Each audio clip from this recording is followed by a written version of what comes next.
now it's time for me to introduce the. Well, there's a man on stage. I reckon There is a man on there's stage. a man on stage. Joakim Gyllin, the head of customer success at Ortelius. Welcome. Thank you. Thanks. Yay! Yay! Is it a good day? It's absolutely a good day. Yeah. We're here. Yeah, aren't we? and Huh?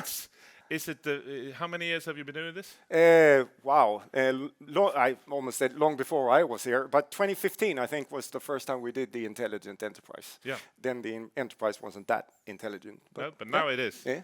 So, what can you? Well, how many is it for the first time? First time. Okay, so this is the first. You can say the same thing as you did last year. Perfect. So. That's. I am actually reusing my old presentation, so that's Okay. fine. So, a couple of hours. Yep. What would you think? What can I expect? You know, it's sunny outside. Yeah. So, what's the reason to be indoors? Give me a good. What can I learn? Honestly, I don't think there is any more exciting topic than the digital twin of an organization that we will talk a lot about today. Even though it's abstract for many, we will get into it and so on. But if we're talking about something that is what we need today in most enterprises, in all enterprises, I would say, this is it. Yeah. And if you don't get this or have this or use this, I think you will be left behind in the end. And the word digital twin. Yep. That's for many people that's quite new. Yep. So if I don't have a clue. In a couple of hours I will understand what it is. Can you promise me? We've been working with getting our customers to understand what we're saying for 20 years. So yes. Yeah, of course. So I just invite. Well, you cannot just say that everyone knows those things. And why it's important to bring this thinking within your company. Why it is important? Yeah. I mean, because there are alternative ways of doing things to what we are used to doing today, and I think, as always, when we are at the brink of change, it's important to understand what is possible. Because, of course, an unknown doesn't exist. It's a black swan event. We all know about these, right? But this is something that more people should know. There are alternatives. There are solutions to problems that we don't even think there are solutions to. Yeah. And digital twin is part of that solution. It will be very inspiring. I'll leave the stage to you. Oh, thank you. Let's give us the introduction. And if you have any questions, then just, wave with your arm, and I will be glad to, help you asking them. So the stage is yours. Thank you. Round of applause. Thanks.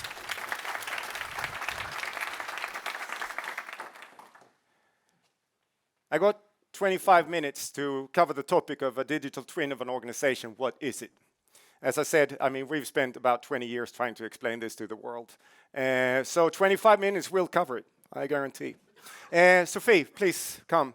So, my name is Joakim Gyllin. I'm the head of customer success at Ortelius, which basically means that I'm responsible for delivering the digital twin of an organization capability to our customers.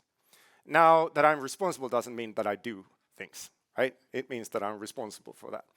People who do things, really smart and outstanding people, my team, most of them actually here today. You will be able to meet them during the mingle session afterwards and during the intervals. Take an opportunity to speak to them. They're outstanding people, and they're nice too. So it will enlighten your world to have a chat with them. And, of course, Sophie. Hi, everybody. I'm Sophie Caravida, and I'm one of these consultants. But here and now, I'm not here as an Ortelius consultant.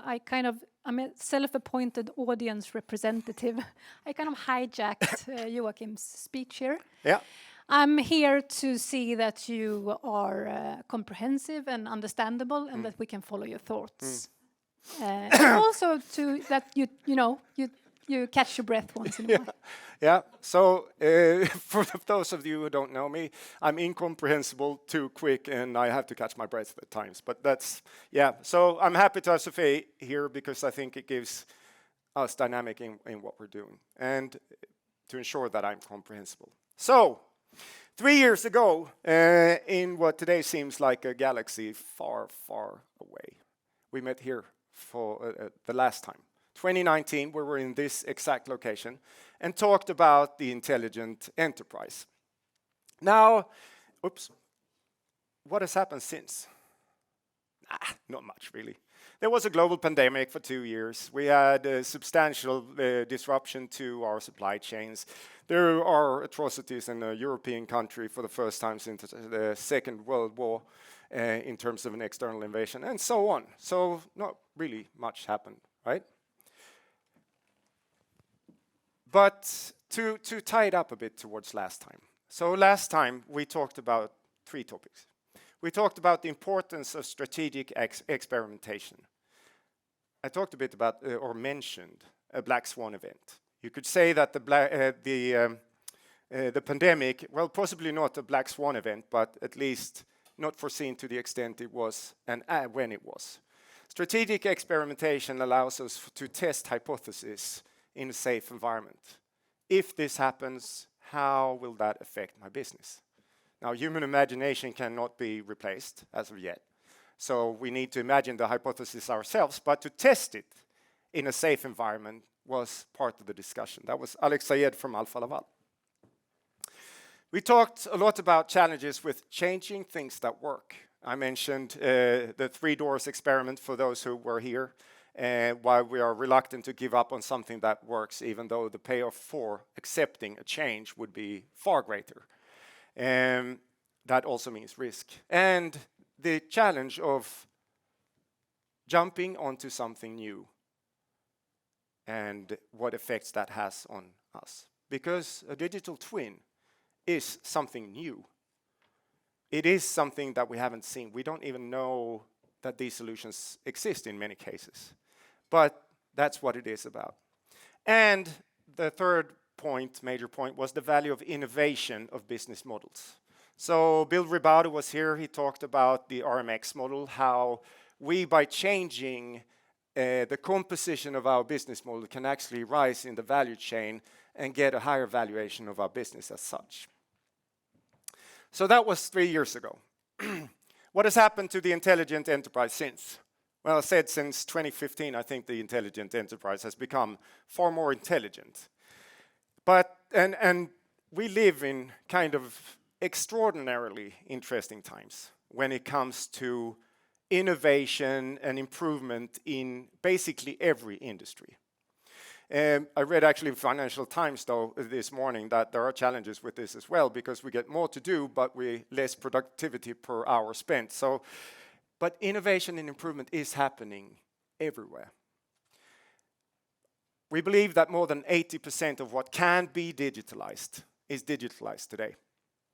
I mean, there are not too many of the businesses that were mentioned here before, at least, that still do things on pen and paper. When we're not talking about production, most is digitalized. And change happens at a larger scale than it did before. That means small things will have massive impact on different parts of the world. That was weird. Some slides has disappeared, but never mind. So, this is for you, Petra. This is the mock-up that we talked about. There is something wrong with this presentation. I need to have a minute. So, anyways, this digitalization of sorts has led to a number of challenges. These challenges, for example, is the fact that we work anywhere at any time right now. It doesn't, I mean, work does not regard time zones. It doesn't regard geographic locations overall. It doesn't even take into account what language you speak. So this happens everywhere. In addition, there is increased fragmentation, because we all know that the solution to any given problem is an IT system, is an IT system, is an IT system, right? And for every IT system that we create more challenges. Now, can I interrupt you here? Of course, I because I completely lost my way anyway. So, yeah. I sense some disapproval here. Have we been approaching this in a bad way, or perhaps even in the wrong way? No, not at all. We have approached it in the way that we have known, in the best way possible, given our circumstances, given our understanding of the world, and given what we know is available to us.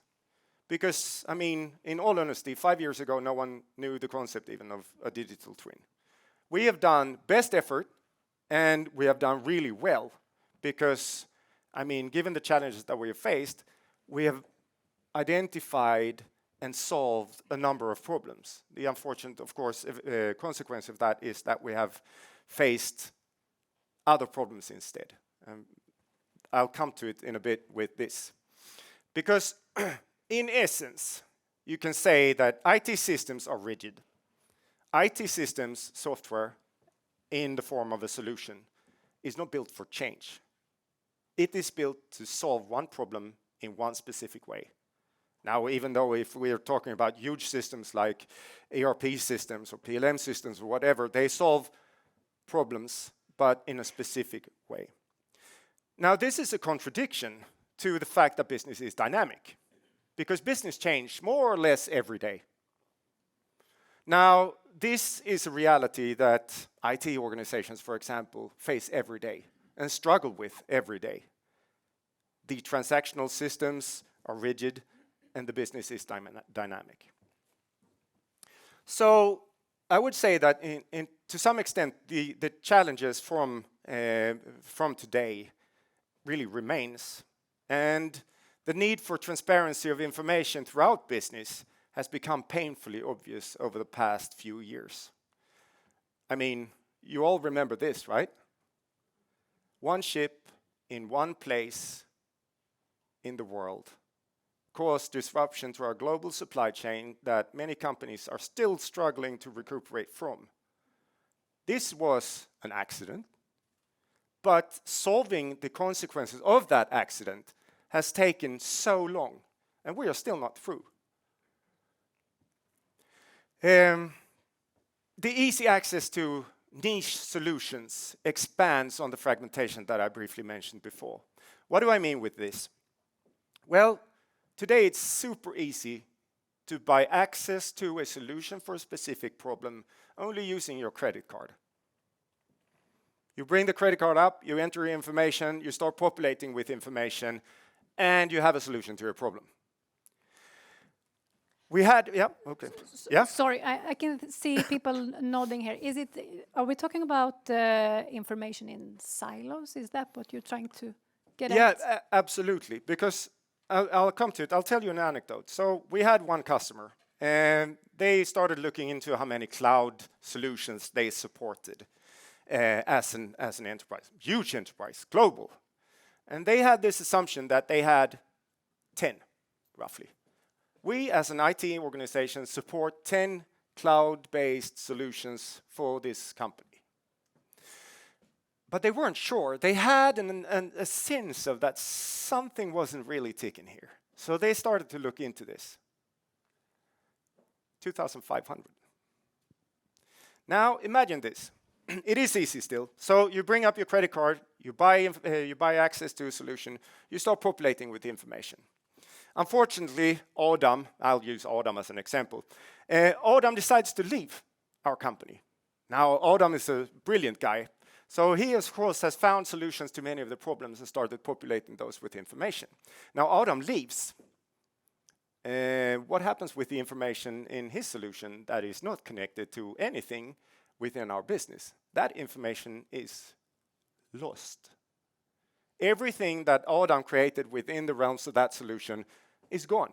It is no longer accessible to me because I can't call the provider of that software solution and say, hey, Adam had an account with you guys. He left and I haven't got the password. Can you please provide me with the information that he populated that solution with? And you go like, that's not going to happen. You all understand that. So this is a huge challenge. We talk a lot about breach. We talk a lot about IT security in businesses today. But losing information is as big a problem as breaches for any business and for the value they create. both businesses and IT are pressed for resources to keep up. As we said, I mean, change happens, business is really, really dynamic, and IT gets bogged down with the transaction side of things. You know, the big three-letter abbreviation kind of systems, CRM, ERP, PLM, PIM, etc., etc. Now, these systems, they are hygiene factors for any business. That is, you cannot live without them. There is no way. On the other hand, they add very little differentiating value. They add very little in terms of competitive advantage. Now, what does that mean? It means that we spend huge amount of resources implementing systems, getting not optimal performance from them either, by the way, because they are needed. But on the flip side of that, businesses cannot get the support they need to be able to evolve quicker, to be able to respond to changing market dynamics and so forth. Now, this is also a challenge because IT knows this challenge. They see it every day. The confrontation, if you will, from between IT and business, instead of figuring out another way of doing this. And with the rapid pace that we have, we say that 70% of change initiatives fail. Now, if 70%, I mean, this can of course be contributed to the fact that we talk about fail fast, learn. Fail fast, fail fast, fail fast, and eventually you will succeed. Of course, this can be a consequence of that. 70% of change initiatives fail. But people are involved in change. People in our organizations suffer from change fatigue. People look at change and say, nah, that will pass. It will fail anyway. I had a great comment from one of our customers where we went into maintenance of a solution, and they actually said, we don't know how to do this because we never driven a development project this far before. That's kind of fun, isn't it? Yeah, it's sad, but fun. So instead of doing this, instead of pushing faster, fail faster, we can do it in a different way. We can actually test our idea before we launch it in a change initiative, because then people can focus on the stuff that actually matters. The last point that is crucial when it comes to challenges that remain is the fact that key competencies in our organizations works very hard to create order instead of creating value. There is a saying. I think you're doing a good job, Joakim. Huh, thanks. Oh, cough again. But think about it. They say that data scientists, you all know most of the companies, 50% of all companies today say that during the coming year they will hire either system developers, software developers, or data scientists. We all know that data scientist is a scarce resource. Now, 80% at least of a data scientist's time is spent bringing order to information, bringing context to data, creating information. 80% is creating order. 20% is adding value. That is analysis, new algorithms, etc., etc. I mean, that's 80% basically waste, because that work shouldn't be done by a data scientist. It should be finalized already. And we do this over and over again because we don't understand that there is an alternative. And I mean, when it comes to that, there is, of course, a solution on the market to these problems. There is actually more than one, but I will only mention one today. We don't talk about competition. That's not how we work. Because otherwise, why we would be here if there weren't a solution to those problems? Yeah.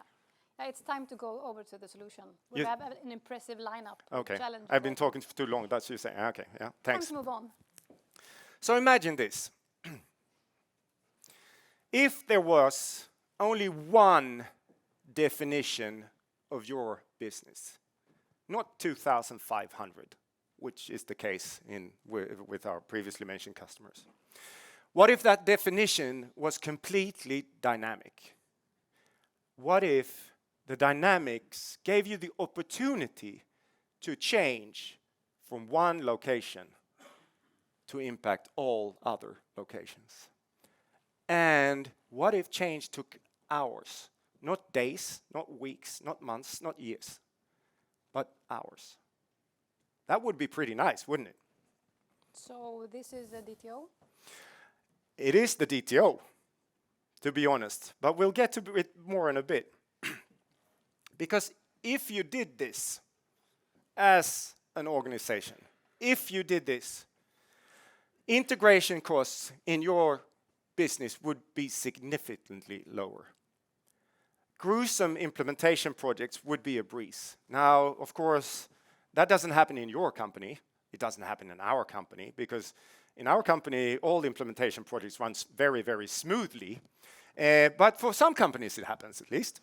Resources could be spent in a better way.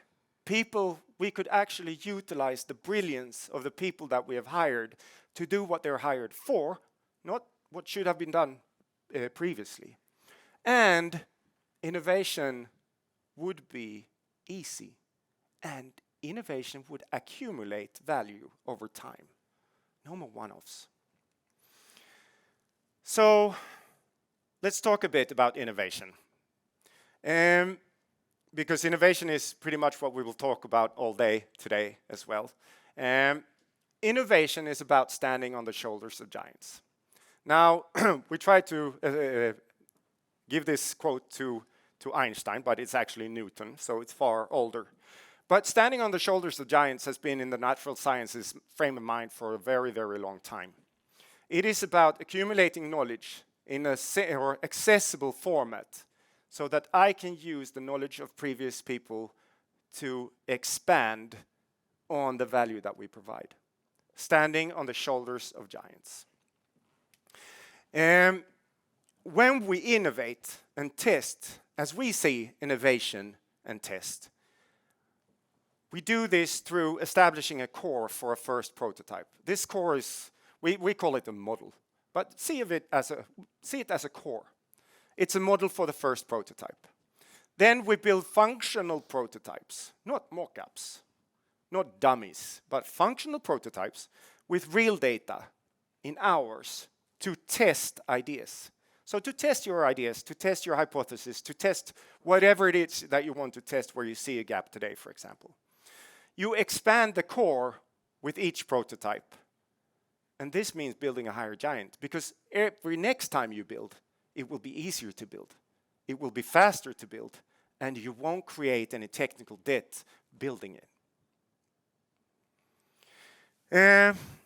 So, I'm going to give you an offer you can't refuse. Yeah, I'm not Marlon Brando, so I'm not going to do the stiff upper lip and things, but this is an offer you can't refuse, or it should be at least, because you should work with us. Why? Well, because there are some key benefits of doing this. There are key benefits of working with us that others may claim, but we know that this will be real for you. You can cut your integration costs for your business today by half. You can significantly reduce or remove substantial risk in IT system implementation. Why? Because all system implementation breaks at the same place, always. I can tell you more about that later, so I leave that as a cliffhanger. You can enable your organization to stand on the shoulders of giants. We hire brilliant people, let them do brilliant stuff. And we can maximize the value of our most precious resources. Again, brilliant people do brilliant stuff. The rest we can fix. Okay? Crystal clear. So this is what a digital twin of an organization is. All right? Crystal clear. Perfect. And for this afternoon, you will see what happens when you take us up on our offer. Now, we're not like the mafia. I mean, you can leave. All right? That's it.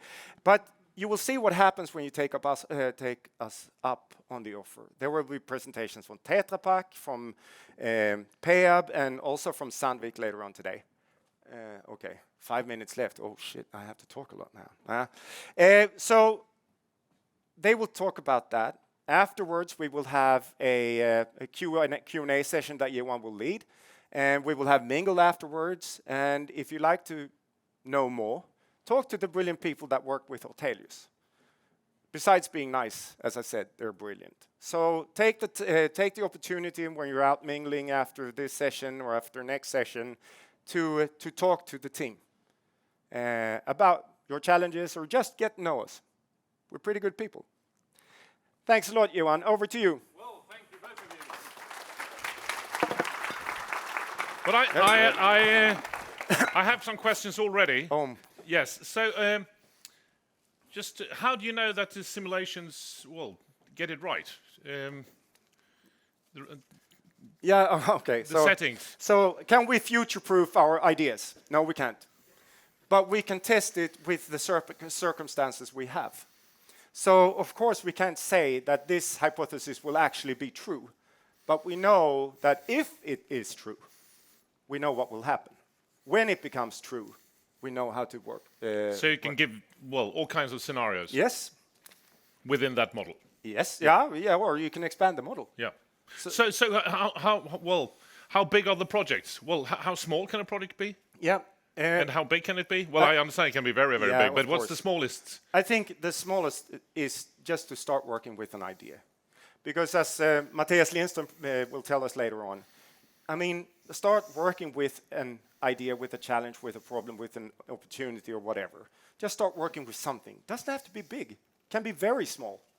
As I said, I mean, it takes hours for us to deliver the first idea of a solution. Because you are the experts of the information, whereas we are the experts of the model, of the structure. Yeah, but so very small. Yeah, very small. I believe this is for some of you, it's we're into it. We know how it works. Yeah. But then you have some kind of tutorial So to get into it. I want to test some. Is that possible to come to you? 4 hours. 4 hours. Yeah. Let's start with that discussion. That's how small it can be. Yeah.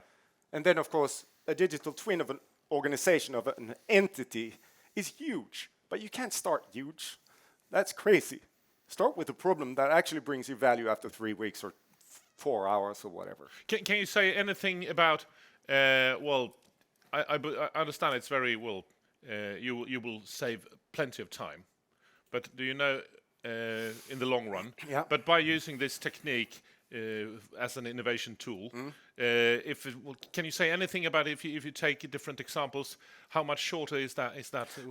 I mean, if we look at it today, I think most of you that are here are aware of the development process or innovation process in your business.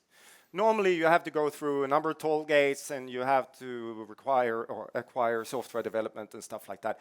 Things that takes eons. It takes months or years to do it. And we can say that, okay, so work with us. First prototype 4 hours, 3 weeks, and then you can learn to do this yourself, which is a pretty cool thing, because you don't have to be a developer to work with this digital twin to evolve it further. You can do it within your company, and that's the whole point. You take charge of your own business development and innovation. I understand security. Yeah. How does that come into play? As I said, I mean, of course, software is an aspect of that. But when it comes to security, we're looking at the information loss problem. And this is a problem that is unknown to most businesses. So from our perspective, I mean, we have state-of-the-art security of our software solution and so on.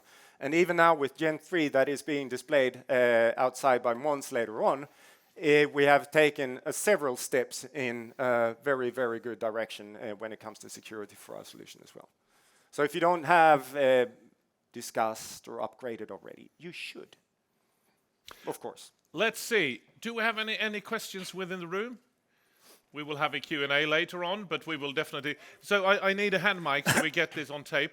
Here it is. No, I will run. You will stay on stage. Okay. Otherwise, we can do it. You can answer the questions, and I can go down and ask. No? Okay. This is better. I thought that would be Hello, what's your name? My name is Matthew. Hello, Matthew. My question is actually, Joakim, what's the concept of or description of the digital twin in this discussion? How you can define it and where we can place it? I think the digital twin as a concept is a model, a representation of the structure, of the classification and the connections, business rules, etc., that exist within your business. That is the kind of textbook definition of it. Now, if we would use an example, we would say, so Systema Natura by Carl Linné. That's a brilliant example of classification that covers everything that nature can throw at us. Or we just create another class. A good prototype. Yeah? A good prototype. That's a very good prototype. Yeah, nature. Absolutely. So It's okay. Great. We will save more questions to later. Okay. I just the final one. yeah, So if I say no, that's not for us. Boring. We won't do that. I hate it. Never. yeah. What will happen with those companies? Do you think? Can they survive? I mean, of course they can, but not with that person involved. no. Well, I'm playing a game. Yeah, It's not a person, really. But well, of course, I know. I mean, again, we're coming back to what I said. So changing something that works is really, really tricky because we don't want to change necessarily. We don't act well when we get opportunity. We act very well when we are exposed to risk or threat. So when your business starts to falter, then we will be able to do this because then you will see what we mean. And honestly, I can totally respect, and we get that. Of course we do when we work with our customers or when we contact people. No, it's not for us. It's not interesting and so on. And that's fine because this takes time to mature. We are offering something to the market that no one knows about. They look at us and say, no, you can't solve problems this way. That doesn't work. Software doesn't work this way. Well, ours do. So, But don't you think if you wait too long? I mean, of course it is a challenge. But creating a sense of urgency in that aspect, some people will get it. And we will start small. We will start with the people that want to explore, that are curious, that want to see what is possible. Because honestly, our time is best spent talking to people that are curious about finding out what the next thing is, what the possibilities are. If you're not curious, then perhaps we can take that discussion another time. Yeah. But I think you're a pretty curious guy. Well, I think so. Yeah. Thank you so much. Thank you. Big round of applause. Yes. Thanks. Well done.